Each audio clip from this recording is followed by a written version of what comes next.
মাননীয় স্পিকার, আমাকে DGFI, DB, SB, বাংলাদেশের হেন কোনো গোয়েন্দা সংস্থা নাই যারা আমাকে ইন্টারোগেশন করেছে, টর্চার করেছে এবং একটা কথা বারবার বলানোর চেষ্টা করেছিল যে এই আন্দোলন বিএনপি জামাতের আন্দোলন, যারা আগুন লাগিয়েছে তারা বিএনপি জামাতের সন্ত্রাসী। এটা একবার তোমরা শুধু বলো। ডিবি অফিসের শেষ পর্যন্ত আমরা বাধ্য হয়েছি আন্দোলন স্থগিতের ঘোষণা দিতে, কিন্তু কখনো এই কথাটা মাননীয় স্পিকার আমরা বলিনি।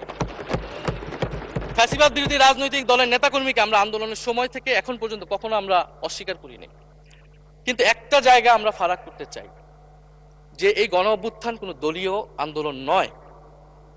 90-এর গণ অভ্যুত্থান, 69-এর গণ অভ্যুত্থান থেকে এই গণ অভ্যুত্থানের পার্থক্য রয়েছে মাননীয় স্পিকার। এই গণ অভ্যুত্থানে ফ্যাসিবাদ বিরোধী রাজনৈতিক দলের নেতাকর্মীরা নেতৃত্বে নয়, সামনে পিছনে ছিল মাননীয় স্পিকার। সামনে সাধারণ জনগণ ছিল, ছাত্ররা ছিল। ফলে সেই হিসেবেই এই গণ অভ্যুত্থানকে স্বীকৃতি দেওয়া উচিত। এখন যদি বলা হয় যে অমুকের নেতৃত্বে এই গণ অভ্যুত্থান হয়েছে, আমাদের লোকেরা এই গণ অভ্যুত্থান করেছে, এটা মাননীয় স্পিকার এই গণ অভ্যুত্থানের সাথে যারা সাধারণ মানুষ নেমেছিল, যারা শহীদ হয়েছে, তাদের সাথে মাননীয় স্পিকার বিশ্বাসঘাতকতা করা হবে।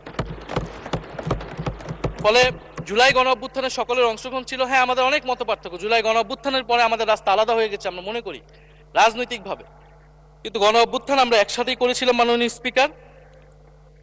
এবং আমি দুইটা কোটেশন বলতে চাই মাননীয় স্পিকার। 7ই আগস্টে নয়াপল্টনের সমাবেশে জনাব তারেক রহমান ভার্চুয়ালি যুক্ত হয়ে বলেন, 1971 ছিল স্বাধীনতা অর্জনের আন্দোলন, আর 2024-এর আন্দোলন হলো সেই স্বাধীনতা ও সার্বভৌমত্ব রক্ষার আন্দোলন। এই আন্দোলনে অংশ নেওয়া প্রতিটি ছাত্র জনতা আজ থেকে নতুন দিনের মুক্তিযোদ্ধা। মাননীয় স্পিকার, মুক্তিযুদ্ধের সাথে আমরা তুলনা করছি এই জায়গা থেকে, কারণ আমাদের কাছে এটা প্রায় যুদ্ধ সময় একটা পরিস্থিতি ছিল। 6 আগস্ট বঙ্গভবনে আলোচনা শেষে ব্রিফিংয়ে মির্জা ফখরুল ইসলাম আলমগীর বলেন, ছাত্র জনতা বুকের রক্ত দিয়ে আমাদের নতুন এক সকাল উপহার দিয়েছে। বাংলাদেশ আজ দ্বিতীয়বার স্বাধীন হলো। এই স্বাধীনতা আমাদের রক্ত দিয়ে রক্ষা করতে হবে মাননীয় স্পিকার। আমরাও বলি রক্ত দিয়ে রক্ষা করতে হবে। মাননীয় স্পিকার, আমাকে একটু সময় বাড়িয়ে দিবেন। আমি যে সময়টা পেয়েছি এটা বিরোধী দলের কোটা থেকে, আমি আশা করব সরকারি দলের কোটা থেকে আমি আরো 10 মিনিট পাবো মাননীয় স্পিকার। মাননীয় চিফ হুইপ এবং সংসদ নেতা নিশ্চয়ই এটাতে সম্মতি দিবেন। অগ্রযাত্রা প্রতিদিন,